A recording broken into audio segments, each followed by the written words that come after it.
কিরে বাবা কি করস? আজকে না তোর এসএসসি পরীক্ষার রেজাল্ট দেওয়ার কথা। জানি এইবারও তুই ফেলই করবি, কারণ গত কয়েক বছর ধরে তো তুই ফেলই কইরা আইতাছস। আচ্ছা আব্বা, তুমি এত উল্টা পাল্টা চিন্তা ভাবনা করো কে? এত বছর ধরে আমি ফেল করে আইছি, তাতে কি হইছে? এই বছর তো আমি পড়ালেখা করছি, তাহলে এই বছর নিশ্চয়ই আমার একটা ভালো ভালো একটা রেজাল্ট হইব না? দেখো এই বছর আমি A+ পাইলাই নাকি? হইছে। তুই এতক্ষণ তো রেজাল্টটা দেখছস নাকি? এই দেখো। দেখতেছি, এখনই তো রেজাল্ট দিব। আচ্ছা আব্বা, তোমার হাতে এটা কি? গিফট আনছো নাকি আমার জন্য? দেখি তো একটু। আরে বেটা, গিফট তো দিমই, তুই আগে তো রেজাল্টটা দেখ। আচ্ছা, A few moments later. কি দেখছস রেজাল্ট? ফেল করছস না? আমি তো জানতামই যে তুই পরীক্ষার মধ্যে ফেল করবেই। পড়ালেখা করছস না তো ফেল করবেই তুই। আব্বা, আমি তো A+ পেয়ে গেছি। কি কস? A+ পাইছস মানে? A+ পাইছি আমি, A+।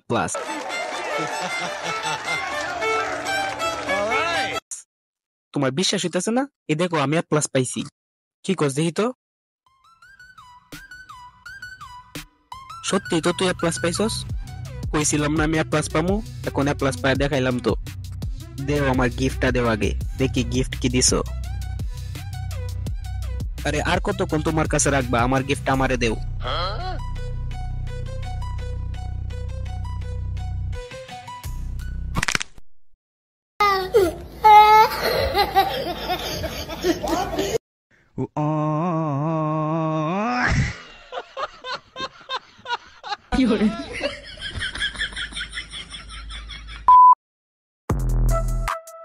কিরে মা, আজকে না তোর পরীক্ষার রেজাল্ট দেওয়ার কথা?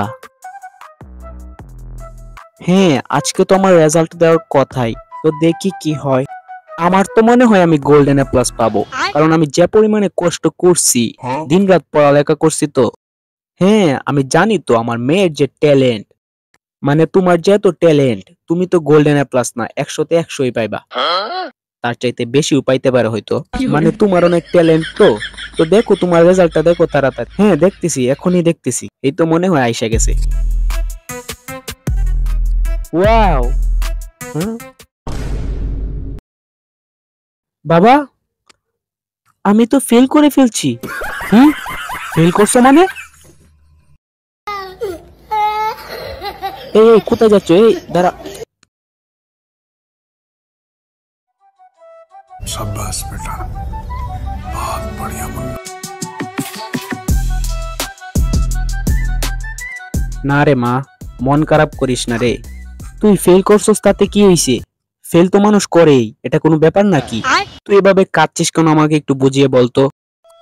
আমি ভেবেছিলাম আমি যদি পরীক্ষাতে একটা ভালো ভালো একটা রেজাল্ট করতে পারি, তাহলে তোমার কাছে আমি একটা আইফোন চাইবো। আহা, তুই ফেল করছস এটা তো কোনো ব্যাপার না। আমি তো তোর জন্য একটা ভালো ফোন নিয়ে এসেছি, আইফোনই তো নিয়ে এসেছি। এই নে। পরীক্ষাতে ফেল করা তো এটা কোনো ব্যাপারই না, এগুলো তো মাঝে মাঝে হয়েই যায়।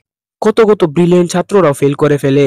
তুই কেন যে কাঁদছিস আমি এটাই বুঝতে পারছি না। তোর যা লাগবে তুই শুধু আমার কাছে চাইবি। এসব পড়ালেখা দিয়ে আর কি হবে? শুধু শুধু পাসটা করে যেতে পারলে হইলো আর কি। আচ্ছা মা, আর কাঁদিস নেই, এসব নিয়ে আর কান্না করার কিছু নেই। আচ্ছা, কালকে তোকে নিয়ে আমি কক্সবাজার ঘুরতে যাব। হ্যাঁ, খুশি তো এখন? আচ্ছা ঠিক আছে। আচ্ছা আব্বা, তোমার এত উল্টা পাল্টা চিন্তা ভাবনাকে? এত বছর আমি ফেল করে আইছি, তাতে কি হইছে? এই বছর তো আমি A+ পাবো নিশ্চিত এটা। কারণ এই বছর আমি যে পরিমাণে পড়ালেখা করছি, দিনে রাত বানায় দিছি, রাত্রে দিন বানায় দিছি। এমনি পড়ালেখা করলে কি কেউ A+ না পায় নাকি? আচ্ছা এসব ফালতু কথা বাদ দে, তুই তো রেজাল্টটা দেখছস নাকি? এই দেখো। A+ পাইছি না না পাইছি তো দেখবা এইবার। রেজাল্ট আইতাছে, দেখাইতাছি। A few moments later. Fail করছস না? আমি তো জানতাম এই যে তুই ফেল করবি। এখন ফেল করছস, এখন টেলা সামলা।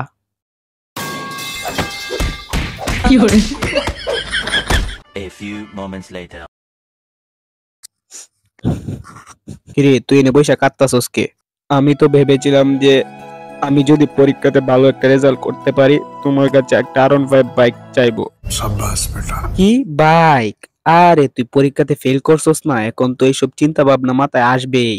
তোমার বাইক লাগবে না? ও দিব তো, তোমাকে বাইক দিব। কিন্তু তোমার মনে হয় একটা ডোজে কাজ হয় নাই, তার একটা ডোজ দিতে হবে আর কি।